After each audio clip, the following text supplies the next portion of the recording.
back, our pre-Christmas chat about football here on Sheffield Live TV, which is live on TV in Sheffield. Various Sheffield Live platforms will then be downloaded or uploaded, whatever the terminology is, to my YouTube channel later this evening. Thanks for watching on the 22nd of December.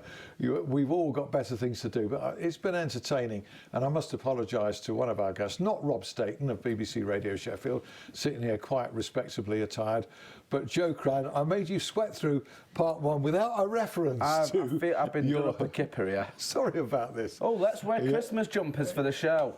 Yeah, I know. Someone's done it, at least. You did. And it's my fault because I saw you at Hillsborough last Saturday and you were wearing it. Well, you were wearing a different one, weren't you? No, it's this one. It's the lucky Christmas jumper. It comes out every year, and we usually have a pretty decent festive period. And I said, make sure you wear that on Thursday night when you come in. So here I am. And I can't find my Christmas jumper. I've looked everywhere for it. I must have thrown it out. And there you are with Homer Mr. Simpson. Plough. And Joe is now going to sing the song. I am not going to do that. Rob can sing if he wants. Mr. Plough, that's my name. That name again is Mr. Plough. There we go. It's very good. Lovely. I spend too much time with you singing these days. I know, this is two in a row now, isn't it? Yeah. I'll have to do karaoke next. They do a very good podcast. It's very, very entertaining. You had John McClure, Reverend and the Makers fame, on the latest one. He's quite a character, isn't he? He is. He's great, John. He's a big character in every way, isn't he, John? Yeah. I don't know which was my favourite part of the podcast. I think it might have been Carlos's beads. Yeah, he talked about some beads that Carlos Carvalho had given him. He talked about a variety. He dressed as a gorilla to get to a cup final. Yeah.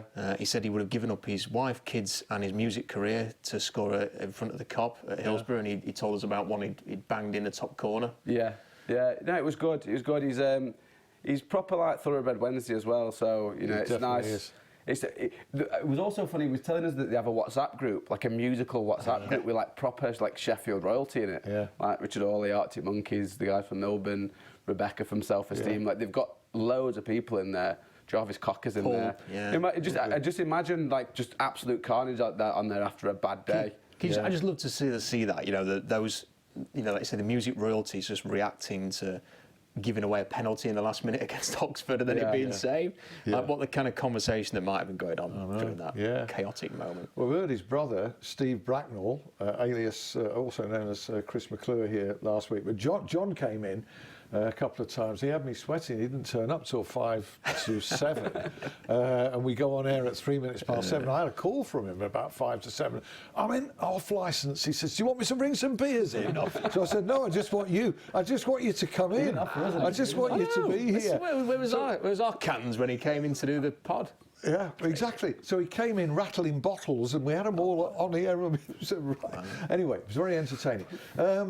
Back to business. So we're talking about the two Sheffield clubs. We've agreed we're in a good place and we're quite fortunate here, second and third respectively in the various tables. Could be the first joint promotion season in nearly 30 years. But we do have this like January transfer window, and the windows recently, including the ones last summer, have become more about keeping people than signing people. I remember that's a complete reversal and I think it's a sign, Joe, in Sheffield Wednesday's case, that they have achieved some stability, because every single window it was, a confetti of, signings and fans, wanting more and more. I think it does say a lot that Wednesday are in a position now where people are wanting their players rather than fans wanting players out, because that's how it has been for a while now.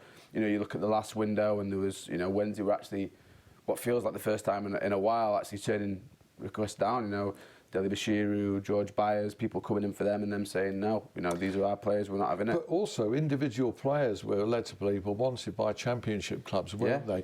The likes of the Bannons, the Windasses, Gregory's were clearly wanted, and quite not surprisingly either.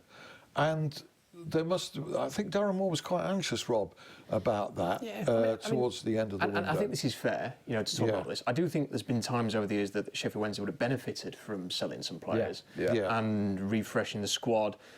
And I still kind of think that they would benefit from that. I think football is more short-term than it used to be. I think the concept of signing a player and it being like a 6-7 year investment is not necessarily the pathway to go unless you're signing, I don't know, Erling Haaland and somebody like that. I think really you've got to be willing to churn a little bit, investing in a younger player, selling them at the right time and then reinvesting that money, I think is just what teams have to do.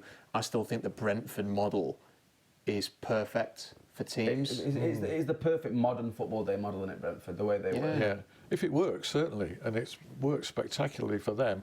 I agree, there's been a lack of churn, but, these players, these guys, Gregory, Windass, Bannon, one or two others, probably might have opportunities in this window, to move, because contracts aren't forever in any of those cases. But I don't detect that there's certainly not from Barry Bannon. There's no desire to go. No, I don't think it's a position where there's like an active desire to leave. I don't think that's the case with anybody. And I think that's a really good position to be in with Wednesday. The problem is it does feel like this window, a lot of it from Wednesday is sort of out of their hands a little bit. There's issues with, say, Cardiff City with Mark McGuinness. They've been put under embargo. They may now look at McGuinness and go, well, we can't sign anybody else, so maybe we need to go back for him. Wednesday don't really have a say in that. If there's that'd be a massive loss. It would be huge, because McGuinness has been incredible. You've got Callum Patterson's situation. There's obviously interest from Hearts. He's out of contract at the end of the season. Wednesday then have a decision to make, go in, do we potentially sort of let him go now, make a little bit of money on it, or do we wait till the end of the season? He could sign a pre-contract on Sunday if he wants to. Sorry, next Sunday, not this Sunday coming. So there's all these kind of... Fisayo Delabashiru is another one who you could potentially lose for free if you don't sell him now. But I think the key thing in the middle of all this is, from everything we can gather, there's nobody in that squad who's itching to get out. There's nobody, who's gone to the club and said, there's interest and I want to go. I think there's obviously conversations to be had further down the line about renewing contracts. There's a lot of guys who are out of contract this summer. But it does feel like they're a very sort of together group. They're a group of players that want to achieve promotion at the end of the season. And I think that, there's a lot to be said for a Callum Patterson, for instance, who can play literally every single position on the pitch. Yeah. For the money that you make on selling him, would you be able to find someone who can play as many positions as he can? I don't think you can. And he can mix it, and he's wholehearted, and he's on the pitch every time Callum Patterson's on the pitch. Our position certainly do. I'm surprised at the technique of some of his goals. I mean, he's not the most skillful player, you wouldn't have said, but you look at some of the goals he scored.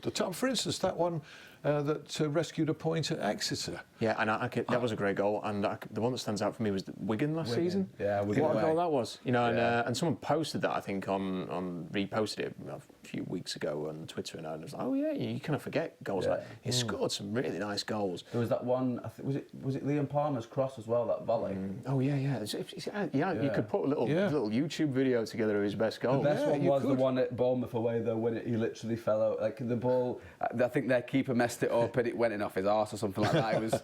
It was a good day out. They're the best kind of goals. Yeah, absolutely, strikers' goals. So we'll have to wait and see what happens on that. But this is the thing, though, that whenever Sheffield Wednesday get an offer for players, and taking Rob's point, there should have been more churn over the years. There's always an argument for keeping them, isn't there?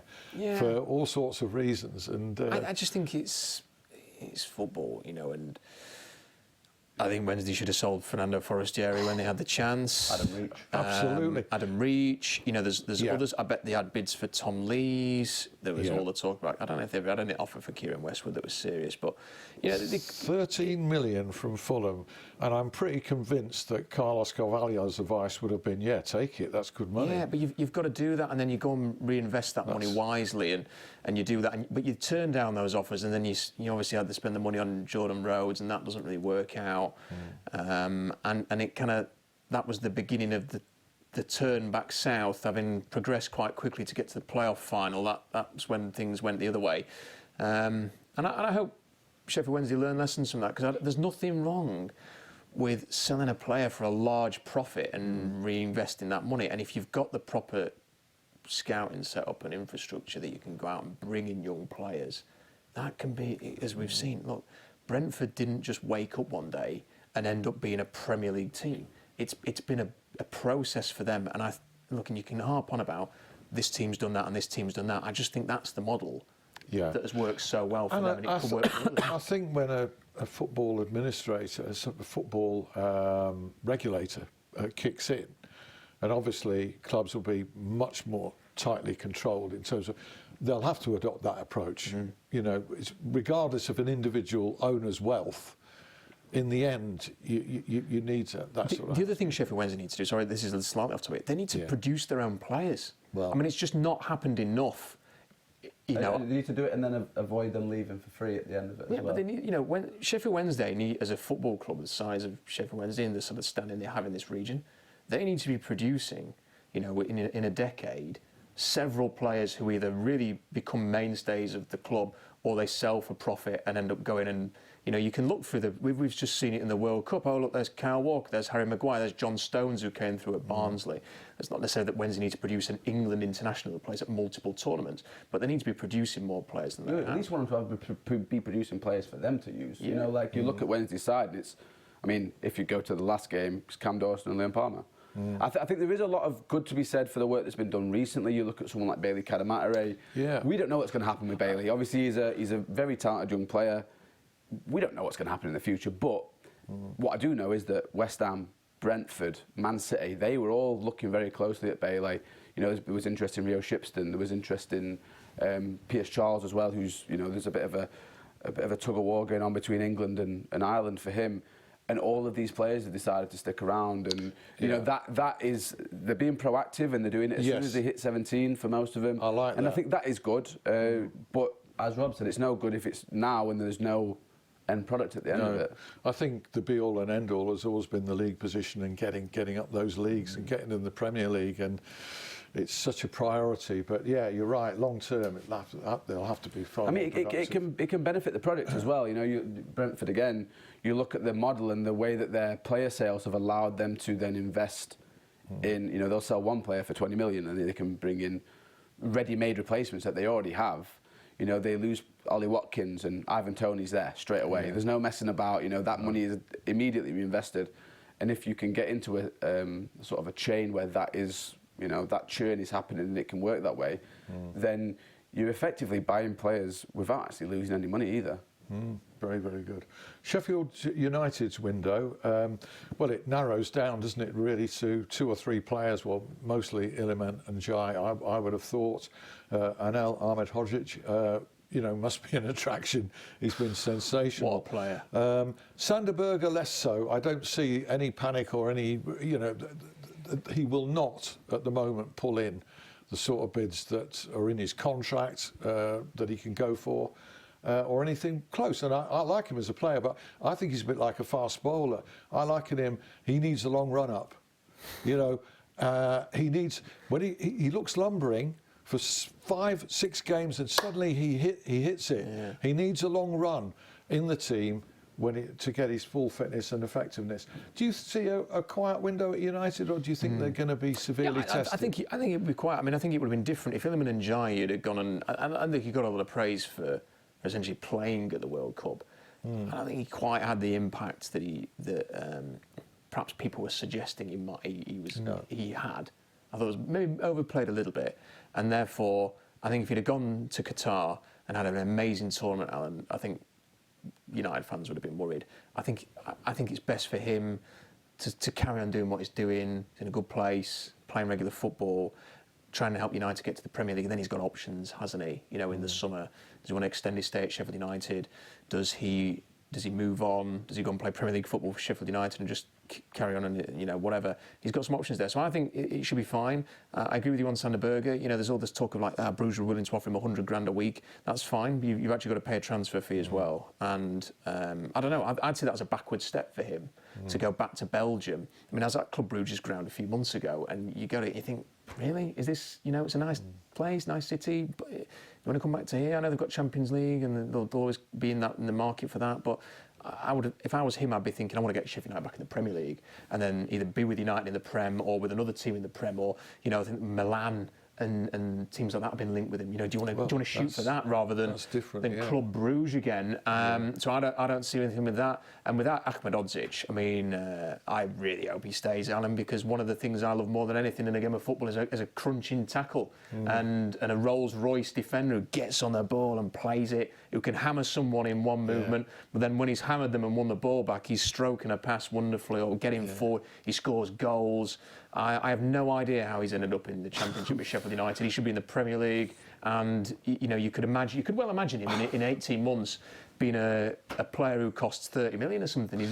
He cost £3 million, didn't he? 3 million. I think a lot of credit must go to Paul Mitchell. I think that this wasn't a sudden signing. He'd got him on the rota for about 2 years.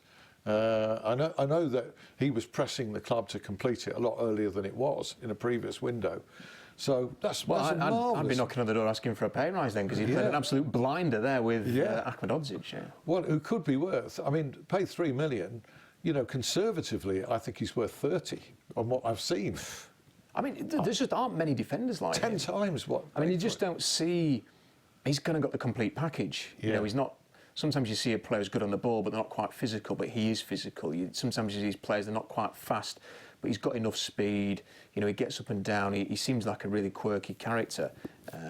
You know, his personality seems quite fun.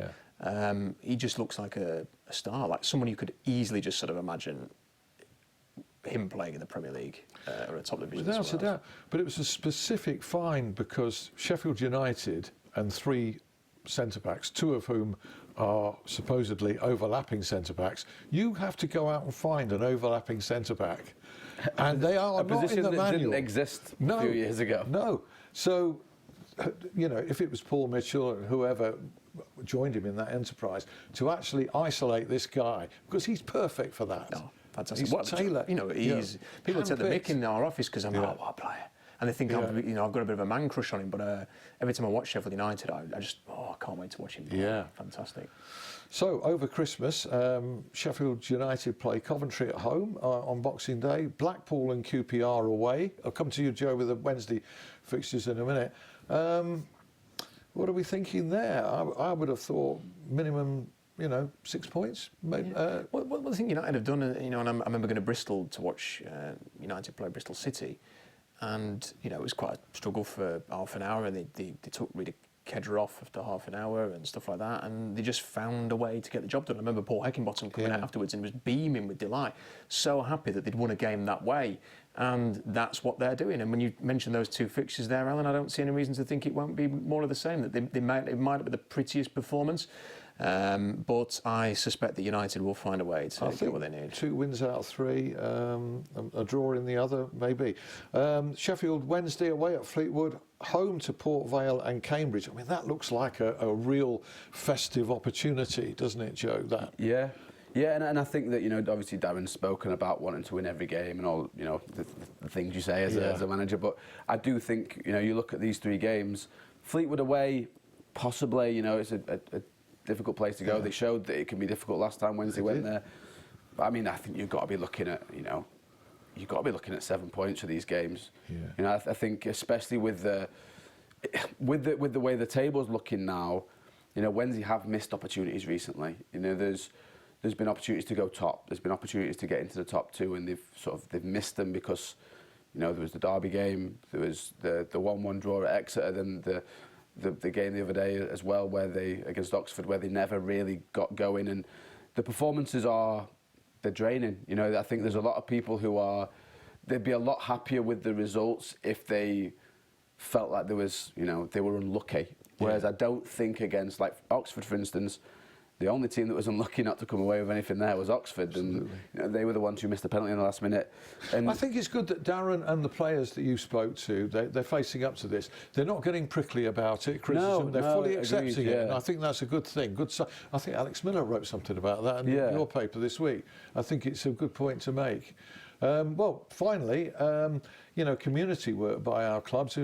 Footballers do get knocked and periodically, but they absolutely go out there and do a lot of good, don't they, at this time of year, unfailingly and very, very willingly, and it's quite touching to see. Yeah, it is. Will Vaux is a good example of that at Sheffield Wednesday. He's obviously well connected to Bluebell Wood, and was going and volunteering there, and nobody knew about it. When he was at Rotherham United, this is back in the day. No one knew he was doing this, and he was doing it and he was volunteering. I think he was inspired by his mum, who's done a lot of volunteering, and wasn't making a big deal about it. There was no look at me. He was going out there and doing it, and I just fair play, to go and give back to the community like that. And I just love seeing footballers do that, because it is a good, it is a great life. It's the life that I think we all would have loved to have done, and they don't have to go and do it, but to give something back. Fair play. Fantastic. Yeah, I mean, just on Will Vox as well, they did like a mental health chat at Hillsborough recently, and he was meant to pop in. He was meant to go in and see people and have a little chat. He stayed for the whole thing. He said that if he was going to do it, he was going to do it properly, and I think that that has to be celebrated, because they're the sort of people that you want at your football club. And I think Wednesday have done a great job. Over the past week, they visit, I think, 6 different venues across the city. Went to Weston Park, Children's Hospital, all that kind of stuff. And I think the thing they did with the hot dinners at Hillsborough was brilliant, because that's the sort of thing that if you don't do it, no one is going to say anything. But the fact that they have gone to the effort to make sure that in a really difficult time, Christmas is difficult as it is, but in the current sort of cost of living crisis, to put on something like that is, they deserve a lot of credit for that. Absolutely fantastic. And also, Liam Palmer running what he did every day in the summer. It's not him on the field either, has it? And to do it in Dubai as well. And I remember interviewing him about it, and I says, "What's the weather like?" And he was about 40 degrees, and he was still going out and doing the running. It was 10K a day, wasn't it? Yeah, for Jude Jameson. I mean, what a fantastic whole month. effort that was. Yeah. And you're right, he looks fantastic this season. So that's obviously he's benefited from it. And, but just the fact that he took the challenge on and did it, I think's admirable. And he was continuing it even during that spell when we had 40 degrees. Yeah. Brilliant effort. I think that, I mean, I obviously don't know about United, but this Wednesday group, they just seem like a really good group of guys, and they seem to be very, very together. Will Vox told me that Josh Windass bought them all Christmas presents as well, which is quite nice. Oh, right, good. Sheffield United have got a solid core group that's been there together for years, and Wednesday is starting to achieve what United have had there in terms of that togetherness. And I think they're great guys in the community as well. Show a lot of responsibility. I think that most footballers are normal, decent people. We kind of put them on a different level because we see them as idols to some degree, and people to shoot at them when they're not playing well. But really, they're just normal people, and I think a lot of them do think it's great, it's a great life, and they give back. And I think we spend so much time being negative about football all the time. I think it's only right that we highlight the positives with it. And do you know what? It's the best sport in the world, and and there are so many positives from the people involved in that sport. There's a lot of negative stuff as well, as we've seen. But even my wife's. Sorry, not my wife. My son's wife, who's not interested in football at all, was out and about doing stuff during the World Cup final. And when she heard what was going on, I had to find a TV screen to sit and watch. I cannot imagine anybody, whether they're a big football fan or not, seeing what was going on in that World Cup final and not being enthralled. Well, I didn't see any of it because I was stuck in baggage control at Manchester Airport for 2.5 hours. It was an awful game. An awful game. It's nothing. But what on earth that plonker, that restaurant bloke was doing there at the end of the game? Yeah, that did ruin that a little bit. Yeah, exactly. Yeah, right. Okay. Begs the question: what's he doing here? That Christmas jumper there. He wants to get in Manchester Airport with me and watch them bags go around. Thanks, Rob. Thanks, Joe. Thank you for watching. You've done very well to watch 3 days before Christmas. Thank you for your support during there. And everybody, a very, very happy Christmas. See you soon. Bye.